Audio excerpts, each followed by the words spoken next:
vamos colocar com Lívia, e com muito amor, né? Deixou um pouquinho a família e veio aqui conversar um pouquinho com a gente, tá bom? Então vamos aproveitar. Bom dia, meus irmãos. Somos irmãos que somos filhos do mesmo Pai, né? Deus é nosso Pai.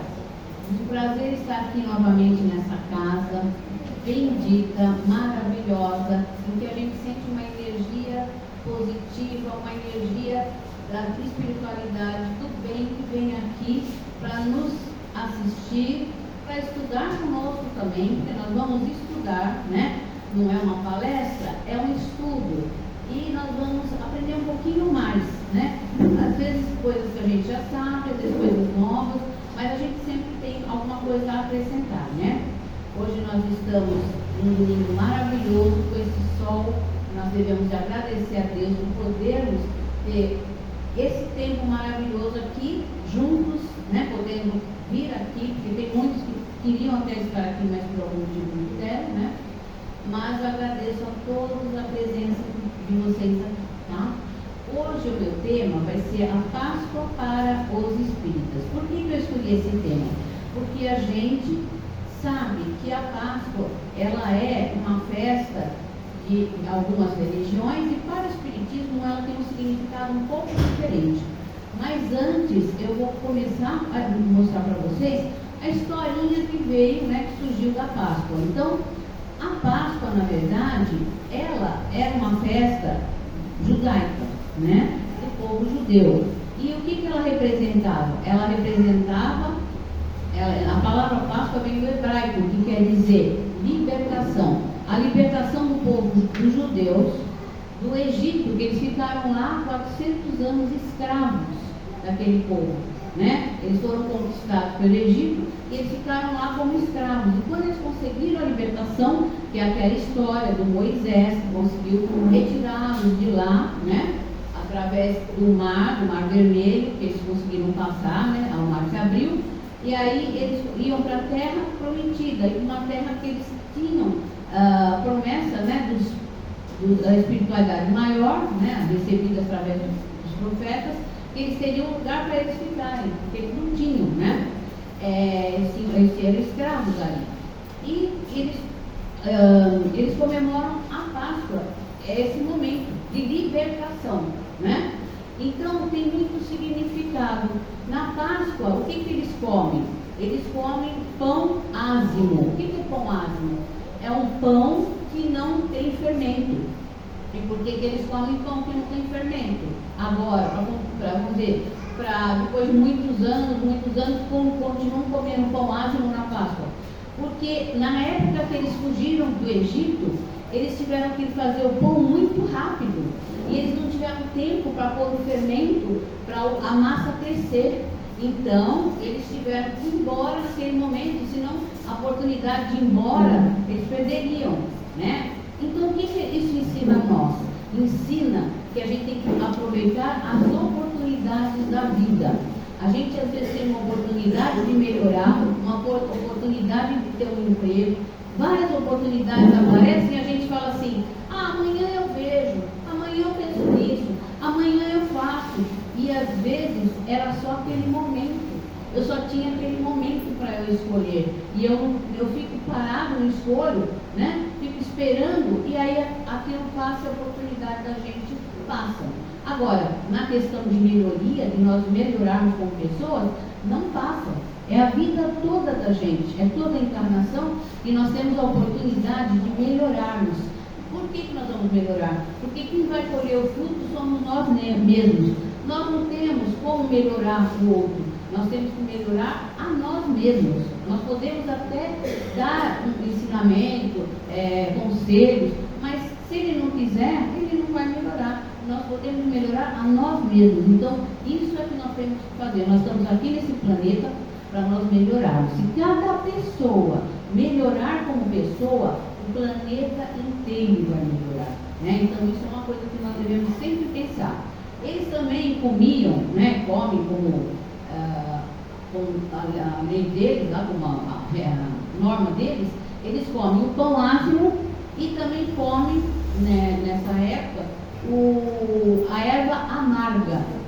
A erva amarga, que é uma erva que tem um gosto amargo. E para que eles comem essa erva? Para representar o amargor de uma escravidão, um amargor de uma vida difícil, em que vai ter que ser dominado por um povo, sofrer aquelas mazelas. Então também eles comiam com água. E a principal representação da Páscoa judaica, o cordeiro. O cordeiro era um bichinho, né, pequenininho, que eles deixavam viver com a família ali até chegar no dia próximo da comemoração da Páscoa, porque eles sacrificavam esse cordeiro. Aí eles comiam o cordeiro. Então o que ensina isso para nós?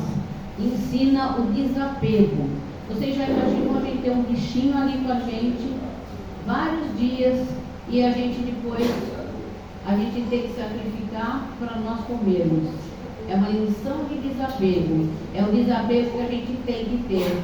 Muitas vezes a gente perde pessoas importantes na nossa vida e a gente fica com aquele vazio muito grande, mas a gente sabe que ele não morreu, né? Ele ainda continua vivo, em espírito, e a gente continua se comunicando em oração, em pensamento. Então, isso é um ensinamento também, dentro da Páscoa do judaísmo. O cristianismo herdou a Páscoa judaica, só que de maneira diferente, mais espiritualizada, com seus costumes. A gente sabe que algumas pessoas não comem carne, né? Que seguem o catolicismo. Nós sabemos que no espiritismo nada é proibido, né? Então, a Páscoa pode comer carne? Pode. Nós não temos nada proibição. Tudo no espiritismo é válido. O importante é a gente ter bondade no coração, caridade com o próximo, né? Compaixão com aquele que está no sofrimento e ajudar a todos igualmente, que nem Jesus fez. Jesus não perguntou: você era de que partido político? Você era de que religião? Ele ajudava qualquer pessoa, independente do que a pessoa fazia ou falava, ele ajudava. Então, no cristianismo, a celebração é: Jesus reuniu os apóstolos na última ceia, na Santa Ceia. Você já deve ter visto fotos ou pinturas que Jesus está naquela mesa com uma porção de apóstolos. Aquela Santa Ceia foi para comemorar o quê? Foi a última refeição, né, que ele fez, era antes da Páscoa, um pouquinho, 2 dias antes, porque ele sabia que ele não ia estar mais entre eles. Fisicamente, ele não ia estar, ele ia para a cruz, ele já sabia disso tudo.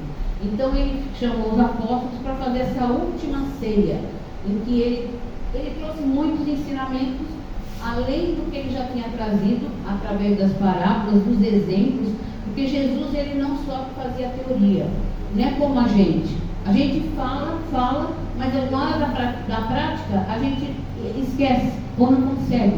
Jesus não, Jesus falava, o que ele falava, o que ele pregava, ele fazia, ele era o exemplo, né? E é o que ele pede para a gente, seja um exemplo.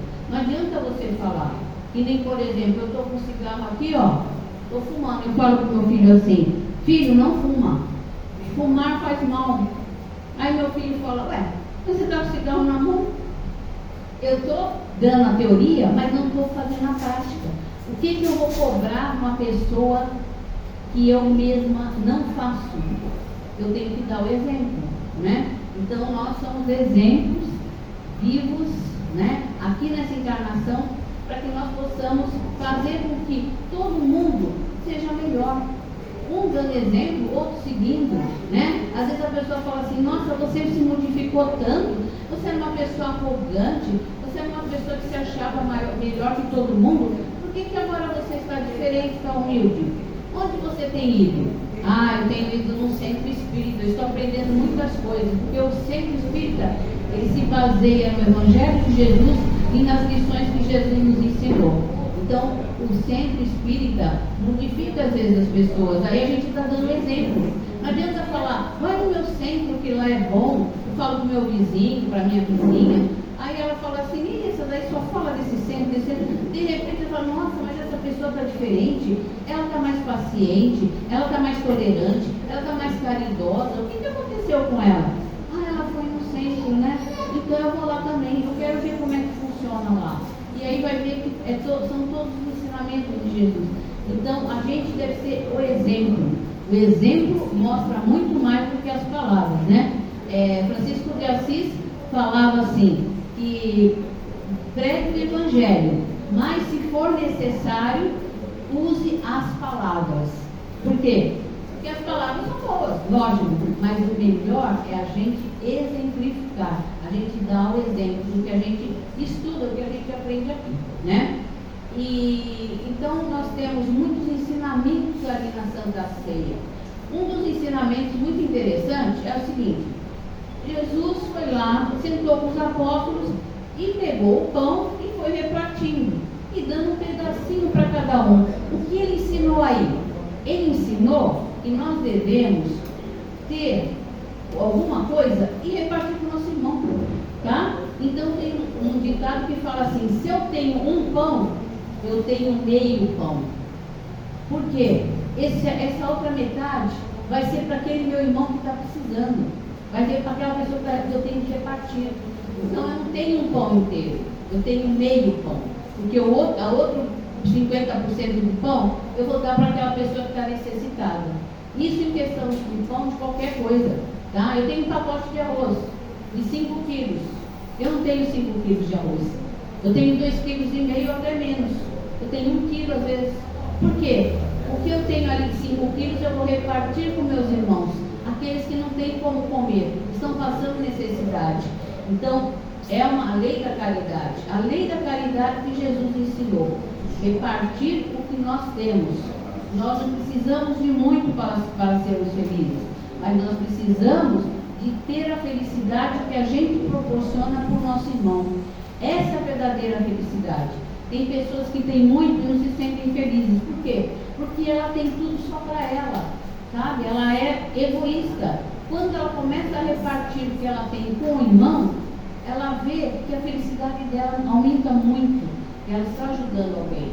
Então a ajuda que nós fazemos para o outro, na verdade é para nós mesmos, porque nós é que nos vamos nos sentir preenchidos com o amor de Deus, que é isso que Deus quer em Jesus, que nós repartamos a parte material, nossa alegria. Eu estou alegre, eu saio na rua, uma pessoa olha para mim, eu dou um sorriso. Às vezes ela está tão triste, ela está com aquele ar tão abatido, aconteceu alguma coisa na vida dela, aí eu olho para ela e dou um sorriso, ela me dá um sorriso também. Aquilo ali alivia o coração dela, não que vai tirar o problema, mas melhora muito o problema.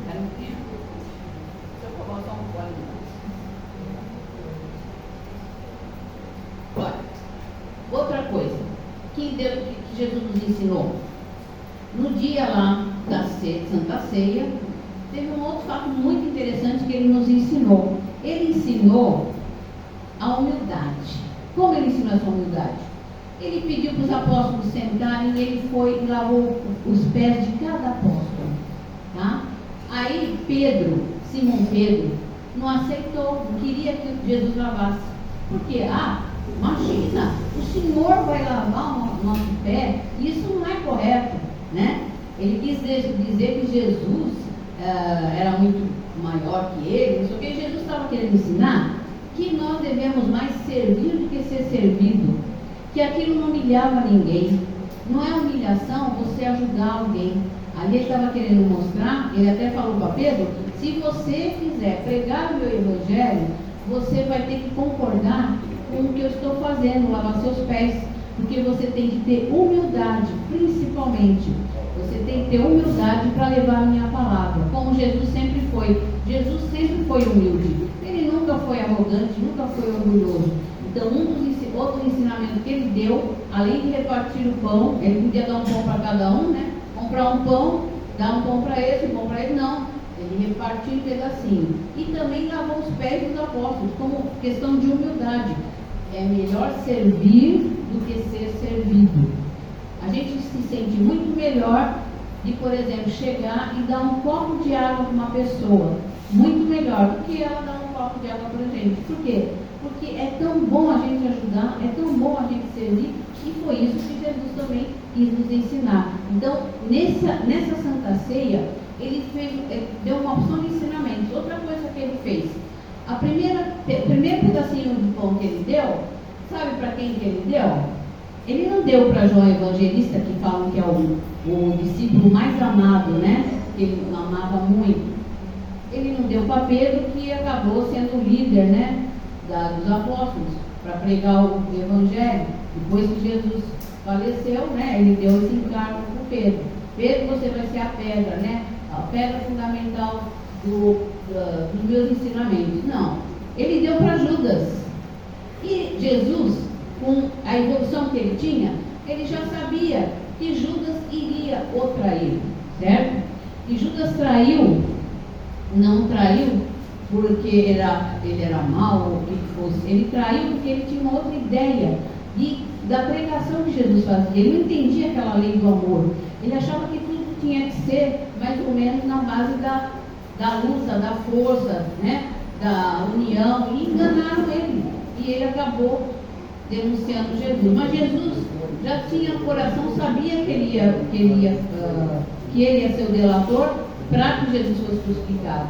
Então, Jesus pegou o primeiro pedacinho de pão. Quando a gente tem aniversário, fala assim: para quem que você vai dar o primeiro pedaço de bolo? Aí todo mundo fica: ai, vamos ver para quem que vai dar. Geralmente a pessoa escolhe, né, um significado. Ah, eu vou dar para minha mãe. Ah, porque minha mãe que me deu a vida, eu vou dar para o meu filho. Então a pessoa escolhe na hora. Jesus escolheu Judas. Aí a gente fala assim: nossa, mas Jesus já sabia que Judas ia traí-lo, né? E foi dar para ele um pedaço. Por quê? Porque Jesus é perdão, é bondade. E ele deu um pedaço para Judas e falou assim, deixa eu pegar aqui que eu vou falar exatamente. Ele falou para Judas assim: Judas, não importa o que você fizer, saiba que sempre vou te amar. Olha só. Não importa o que você fizer, sabe que sempre eu vou te amar. Ele já sabia que Judas ia trair, mas o amor dele era incondicional. Ele sabia o motivo, que ele tinha um bom motivo. Às vezes a gente não tem um bom motivo e a gente quer fazer uma coisa boa e às vezes aquela coisa boa não é tão boa para a pessoa. Tem um caso que contam, até muita gente às vezes já deve ter ouvido falar. Uma pessoa estava no hospital e aí ela falou para uma amiga, foi visitar e ela falou assim: ai, minha amiga, estou com uma vontade de comer abacaxi, mas aqui quando eu peço abacaxi, fala: você está proibida de comer abacaxi no seu estado. Aí eu fui para casa, essa amiga foi para casa, ficou lá, pensativa, falou assim: ah, eu vou até a feira, vou comprar um abacaxi e vou levar escondido e vou dar para ela lá no hospital. Aí ela levou, deu abacaxi escondido, quando não tinha ninguém no quarto. Nenhuma enfermeira, nenhum médico. Aí a amiga começou a passar mal.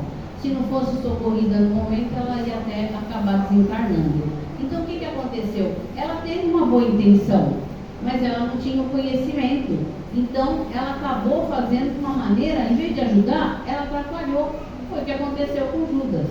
Judas ele tinha uma intenção que Jesus, a partir daquele momento, ia conseguir o reino que ele queria, porque eles achavam até que esse reino não era o reino espiritual, era o reino da terra, né? Eles achavam que era. E ele fez com boa intenção. Por isso que os espíritas não incentivam a malhação de Judas no sábado de aleluia. Por quê? Porque aquilo ali é um ato de violência, de vingança. Uma pessoa que o próprio Jesus perdoou, né? Jesus na cruz, depois de algum tempo que ele já tinha desencarnado, ele saiu de lá em espírito, por isso que ele só apareceu no terceiro dia para Maria Madalena em espírito, né? Ele foi, né, lá onde, nas zonas umbralinas, lá bem no lugar onde Judas estava. Por quê? Porque Judas tinha se suicidado, não aguentou a culpa, porque ele viu que Jesus deu tanto amor para ele, tanto amor, e ele o traiu. Então aquela culpa que ele sentiu, ele não aguentou e ele acabou se suicidando. E aí o que aconteceu com Jesus? Ele foi lá Antes de aparecer para Maria de Madalena, quando ele desencarnou na cruz, ele foi lá nas zonas umbralinas, onde estava Judas, e foi lá para resgatar Judas.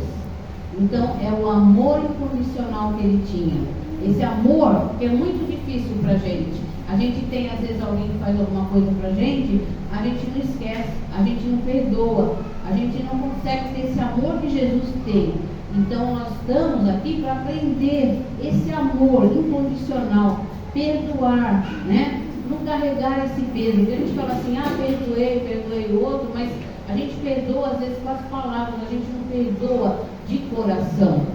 A gente tem, mas eu não consigo mais conviver com a pessoa. Tá? Você não consegue conviver. Mas você também não pode desejar mal para aquela pessoa. Aconteceu alguma coisa ruim e você ficar feliz. Não é certo isso. Jesus não quer isso. Jesus não ensinou isso. Jesus teve esse amor até quem traiu, até quem maltratou. Aqueles soldados maltrataram tanto Jesus e na cruz ele ainda falou, né? Ele ainda disse: perdoai, Pai, eles não sabem o que fazem. Então ele sabe que nós fomos espíritos criados por Deus, simples e ignorantes. Nós vamos melhorando a partir de várias reencarnações. A gente vai adquirindo conhecimento. Quanto mais conhecimento, mais a gente vai deixando aquelas más tendências, né? Porque a gente sabe que todo espírita deve deixar as más tendências. É difícil? É. Então não vou mais falar mal daquela minha vizinha. Aí eu chego aqui um dia e falo assim, gente, mas aquela minha vizinha faz um barulhão danado. Aí eu falo, poxa vida, falei que eu não ia falar mais mal dela, eu estou falando de novo. Mas eu já sei que eu preciso me corrigir. Eu estou tentando. Então tentar já é bom. Agora tudo quando eu falo, eu falo mesmo mal, eu não estou nem aí, né? Então a gente tem que ter a consciência de que nós estamos aqui para conviver com harmonia, com amor, para a gente perdoar, a gente tirar aquele fardo. Quando a gente não perdoa, aquele fardo fica pesando nas nossas costas. E a gente sabe que Jesus ensinou que com ele o fardo fica mais leve. A gente consegue levar uma vida, não porque a gente não vai ter sofrimento nenhum, porque nós estamos no mundo de provas e expiações. Nós ainda não estamos no mundo de regeneração, mas nós estamos nos preparando para ele. Nós vamos reencarnar lá. Todo mundo que estiver no bem, que estiver fazendo o bem, que está pensando no próximo, vai reencarnar nesse mundo de regeneração, que é o que nós estamos pretendendo. Mas, para isso, nós temos que fazer a nossa reforma íntima. Nós temos que fazer o melhor para as pessoas e para nós mesmos. E a gente tem também como recurso o Evangelho no lar. O que é o Evangelho no lar? Nós fazemos o nosso Evangelho uma vez por semana, não precisa ser muito tempo, sempre no mesmo horário, no mesmo dia, para que a espiritualidade amiga venha ali e fique conosco. Ela protege nosso lar, ela protege até a nossa vizinhança. Então a espiritualidade vai encaminhando aqueles espíritos que estão ali no nosso lar, meio perdidos, às vezes até com alguma vontade de vingança, e ali eles vão sendo encaminhados para ter um futuro melhor, uma outra reencarnação com o bem, né? Então é muito importante fazer evangelho no lar, é muito importante fazer oração, pensamentos positivos. Eu estou com um pensamento aqui que alguma coisa ruim que vai me acontecer, não sei. Comece a orar. A oração, ela é uma proteção. Antes de sair de casa, uma oração. Ao chegar em casa, agradeça, porque não aconteceu nada com você, você conseguiu chegar. Apesar de tudo que o mundo está tendo aí fora, você conseguiu chegar são e salvo. Agradeça quando você acorda, faz uma oração. Eu consegui acordar. Quantas pessoas foram dormir e não conseguiram acordar, né? Quando elas abriram os olhos, elas já não estavam mais aqui na terra, já estavam lá no plano espiritual. E a hora de dormir também vão pedir proteção, pedir para que a espiritualidade nos proteja. Por quê? Porque na hora que nós vamos dormir, o nosso corpo espiritual, ele sai do nosso corpo físico. O corpo físico fica lá descansando. E a gente vai trabalhar, a gente vai estudar, a gente vai para lugares bons ou ruins, dependendo do que a gente está vibrando, do que a gente está pensando. Então a oração vai proteger. Que me levem a espiritualidade para lugares que eu possa estudar, que eu possa aprender, né? Meu espírito possa aprender, e que eu possa trabalhar também, trabalhar em prol desse Jesus, de Deus, né, nosso Pai, no mundo espiritual. Depois a gente acorda, a gente volta para o corpo, né? Então a gente tem que ter uma proteção. Porque tem gente que assiste um filme de terror, um filme de muita violência e depois vai dormir. Aí tem pesadelo. Muitas vezes você está indo para algum lugar que é igual ao que o seu pensamento está ali, vibrando. Então, vamos cuidar do nosso pensamento. O nosso pensamento é uma força. Ele pode tanto levar a gente para o melhor, como pode destruir. Se eu começar a pensar uma coisa ruim, eu acho que eu estou uma doença ruim, acho que eu estou... A gente está vibrando. Então, sempre pensamentos bons. Quando tiver algum pensamento, mas eu não consigo parar de pensar isso, essa coisa ruim, pense. Não consegue? Leia um livro, leia o Evangelho, faça uma oração. Tudo que você fizer para desviar seu pensamento, você vai se acostumar a conseguir desviar. Tudo é um hábito. A gente não tem o hábito de todo dia levantar, tomar banho, escovar os dentes, é um hábito. Se a gente não faz uma coisa dessa de manhã, a gente já sente, parece que está faltando alguma coisa. Ai, não estou incomodada. Ai, meu Deus, escovei o dente, estou incomodada. Então isso é um hábito. Hábito é aquilo que a gente vai fazendo e que se a gente não faz, a gente sente falta. Por quê? Porque é muito importante para a nossa vida. Então tudo que for para o nosso bem, primeiro, nós temos amar ao próximo. Amar ao próximo, Jesus deixou. Amar ao próximo. E amar ao próximo, o que é? Quem é o mais próximo? Quem que eu tenho que amar primeiro? Eu tenho que amar primeiro eu. Para saber amar o outro, né? A gente quando... eu nunca viajei de avião, mas quem viaja de avião fala isso. Quando a gente vai no avião, que cai a máscara de oxigênio, né? Quando está faltando ali oxigênio lá dentro, a pessoa primeiro tem que pôr em si, para depois ela cuidar dos filhos, das pessoas que estão com ela. Por quê? Primeiro eu tenho que pôr em mim para ter condição de ajudar o outro. Se eu não tiver condição de ajudar o outro, como é que vai ser? Então, primeiro eu tenho que amar a mim. Aí depois eu vou ajudar o outro. Eu vou amar o outro.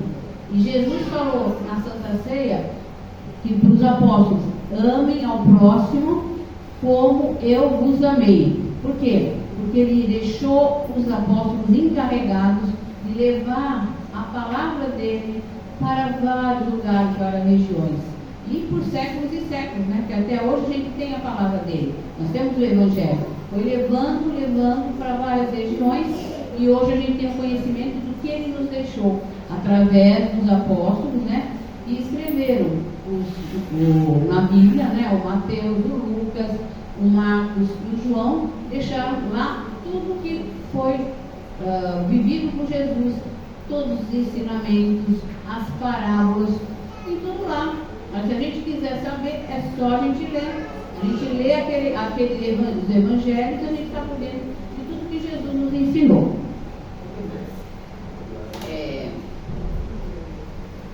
Outra coisa que ele nos ensinou, o amor de filho, né? Jesus tinha um amor muito grande pela mãe dele. E ela estava lá olhando ele na cruz. Vocês já imaginaram você ver um filho na cruz sofrendo tudo aquilo que ele sofreu? E ela estava lá firme, Maria estava lá, Maria Madalena, outras mulheres também estavam lá. E ele chegou para João Evangelista, que era o apóstolo que estava lá perto de Maria, consolando, né? E falou assim, esta é tua mãe e este é teu filho. O que ele quis dizer com isso? João, olhe pela minha mãe, eu não vou estar mais aqui fisicamente, então você cuide da minha mãe. Ele mostrou o quê? Um amor muito grande pela mãe dele, pela mãe Maria, aquela preocupação. Eu vou embora, mas eu vou deixar encarregado de olhar minha mãe, João Evangelista, que eu confio que ele vai olhar minha mãe. A minha mãe vai precisar de amparo, principalmente por ter perdido um filho, que não é fácil, né? Mas ela já veio com essa missão. A missão de Maria, o espírito muito, muito evoluído, era de gerar esse ser que é o mais evoluído que já houve no planeta. Jesus foi o espírito mais evoluído que houve no planeta. E ele é o governador da Terra, né? Ele governa a Terra. E então ela mostrou esse amor. E Jesus também quis provar uma coisa muito, que nós temos muita fé e acreditamos. Jesus quis provar que a reencarnação é um fato, né? Que nós não morremos, nós vivemos, nós temos chance de várias vidas em diferentes formas, né? Como é que ele mostrou a imortalidade da alma? Ele mostrou porque no terceiro dia já tinha sido profetizado que ele apareceria. Ele apareceu para Maria Madalena para provar que nós não morremos. O que morre, o que se decompõe é esse corpo físico que é como se fosse uma roupa. Eu tiro essa roupa, né? Vou para o mundo espiritual, fico lá, depois eu volto e já tem outra roupa preparada para mim. Aí eu volto no corpinho de criança, nenenzinho, vou crescendo. Então é uma roupa, não é nós morremos, nós vivemos eternamente, passamos por várias reencarnações, que aliás a reencarnação é um direito de justiça de Deus. Por quê? Porque eu tenho mais chances na minha vida, porque eu sei que eu vou voltar a viver. Então o que eu errei, eu vou tentar melhorar na próxima vez que eu vier. Eu tenho um plano para melhorar. E se eu falhei? Vou ter outra reencarnação. Então Deus dá essa chance. Deus é misericordioso. Dá chance da gente reencarnar várias vezes para a gente ir melhorando. Então isso também é uma coisa que Jesus mostrou, que não morremos. Nós morre somente o corpo, ele se decompõe, volta para a terra, né? Mas, porém, nosso corpo real mesmo, o espírito, não morre jamais. E vou contar um fato muito engraçado. Há muitas pessoas que não acreditam na reencarnação, só na ressurreição. A ressurreição que foi ensinada é o seguinte: a gente morre, depois vai ter um juízo final, e aí a gente vai voltar no corpo, no nosso corpo mesmo que a gente tinha. Ele vai ser recomposto. É estranho porque o corpo já apodreceu, então para a gente é difícil entender isso, mas tem gente que não acredita na reencarnação. Mas houve um fato muito interessante. O Divaldo Pereira Franco, que é um palestrante muito famoso, vocês talvez já ouviram falar, muita gente que é espírita já ouviu palestra dele, né? Ou ouviu no vídeo, ou tem várias formas de ver, né? Ou na televisão, até pessoalmente, que ele já veio em Santos. E ele foi para a Alemanha fazer uma palestra sobre reencarnação. Só que o tradutor dele era um pastor evangélico que acreditava na ressurreição. Então, quando ele ia traduzir, ele traduzia somente falando de ressurreição, como funcionava a ressurreição, porque era a crença dele, era assim que ele acreditava. Aí, o Divaldo Franco estava com uma mentora do lado dele. A mentora é a Joana de Ângeles, que é aquela que estava sempre protegendo, aquela que fez com que ele escrevesse livros. É igual o Emmanuel e o Chico Xavier. A Joana era a mentora. O que a mentora fez? A mentora, as pessoas falam incorporou. Como é que ela entrou no corpo dele? Ela, através do perispírito dela, ela encostou nele e fez o Divaldo falar em alemão e entender alemão. Então, é uma coisa assim inédita dessa história que eu ouvi. Por isso que eu vou contar para vocês, porque olha só como que a espiritualidade age. Ele tem várias formas de dar jeito nas coisas que às vezes não tem como. Mas o Divaldo falou alemão, sem saber falar alemão, entendeu alemão, né? Através desse espírito que veio para ajudá-lo, porque o rapaz que estava traduzindo tudo da maneira como que ele acreditava, né? Não por maldade, mas por questão de até estar com aquelas ideias na cabeça, né? Que é a ressurreição, aquelas ideias que ele tinha, e ele traduzia de maneira diferente. Então é um fato assim que a gente fala assim, gente, mas acreditem que aconteceu, porque a espiritualidade pode tudo eles podem fazer, é só eles se disporem a isso, né? E para nós espíritas, a Páscoa, ela representa um momento de reflexão, uma nova vida para nós também, né? Jesus não se encarnou reviveu através do perispírito dele, nós também temos chance de ter uma nova vida. Através do quê?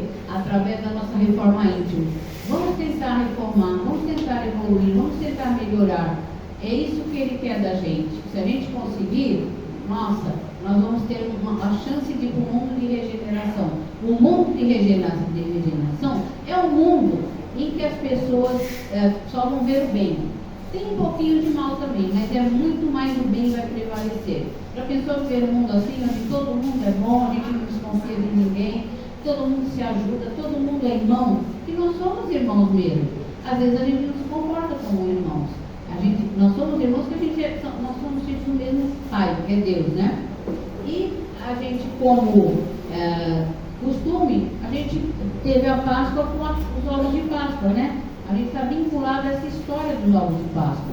Que, na verdade, a origem dos ovos de Páscoa é do povo mediterrâneo, mas eles não davam ovo de Páscoa, eles davam, até hoje, ovos de galinha pintado, decorado, né? E aí, aquele costume. E aí usaram a figura dos ovos, né, para representar a vida, a ressurreição para quem acredita, a reencarnação para nós, e o coelho como também representante da Páscoa. O coelho, mas o coelho bota ovo não. Mas o coelho, ele representa a Páscoa por quê? Porque nessa época, lá nesse lugar onde começou a surgir esse costume, era o primeiro bichinho que aparecia depois que vinha a primavera. Tinha o inverno, depois vinha a primavera. O primeiro bichinho que eles começavam a ver correr é o coelhinho. Então ele ficou representando a Páscoa como sinal, né, de prosperidade, de fertilidade, de abundância, né, de uma vida melhor. E os ovos de Páscoa, mesmo o de chocolate, ele foi criado na França, o de chocolate, no século XVIII. Aí que é esse costume que nós temos aqui, né, de presentear com ovo de Páscoa. Mas isso aí, para nós espíritas, é importante, mas para o espírita o mais importante da Páscoa é o que ela representa da nossa mudança. Mandar embora o homem velho, né? O homem velho não é por causa de idade, o homem velho é o que a gente era antes. E tornar agora o homem novo, né? O homem do bem, o homem que quer que tudo melhore e que leve o bem, né? Porque a gente tem uma missão, uma caridade também, é levar o Evangelho e levar a doutrina para as pessoas, tá? Vou falar mais um pouquinho. Eu vou ler para vocês. Vou ler para vocês um poema que eu achei maravilhoso, porque Jesus é o nosso principal foco de exemplo, é o nosso modelo e guia, né? É aquele por quem a gente tem que sempre nos espelhar, sempre ler o que Jesus faria nessa situação. Eu estou numa situação, Jesus concordaria que eu fizesse isso? Não, Jesus não ia ficar feliz, então eu vou fazer. Jesus é nosso guia, nosso modelo. Então esse poema diz assim: quem é Jesus? Para o cego, Jesus é a luz. Para o faminto, Jesus é o pão. Para o sedento, Jesus é a água da vida. Para o enfermo, Jesus é a cura. Para o morto, Jesus é a vida. Para o prisioneiro, Jesus é a liberdade. Para o solitário, Jesus é o amigo. Para o mentiroso, Jesus é a verdade. Para o viajante, Jesus é o caminho. Para o sábio, Jesus é a sabedoria. Para o réu, Jesus é o advogado. Para o perdido, Jesus é o salvador. Para mim, Jesus é tudo. Espero que Jesus também seja tudo para vocês. Seja esse modelo e guia, aquele que eu preciso ter na minha vida, sempre no meu pensamento, nas minhas orações, pedindo ajuda para que Ele me encaminhe para o caminho do bem. Quando eu estiver desviando, que Ele me leve e retorne para o caminho do bem, para que eu seja uma pessoa melhor, para que eu consiga melhorar o mundo e o planeta também. Se cada um de nós melhorarmos, o planeta inteiro vai ser um planeta de regeneração, como está tendo a previsão aí para o nosso futuro, tá? Muito obrigado, meus queridos, pela atenção.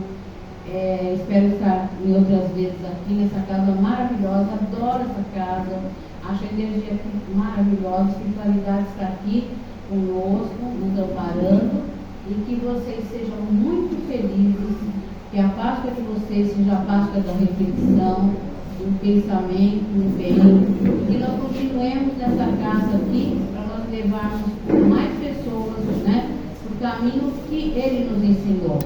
E que Deus esteja com vocês e com as suas famílias. Tá? Muito obrigada.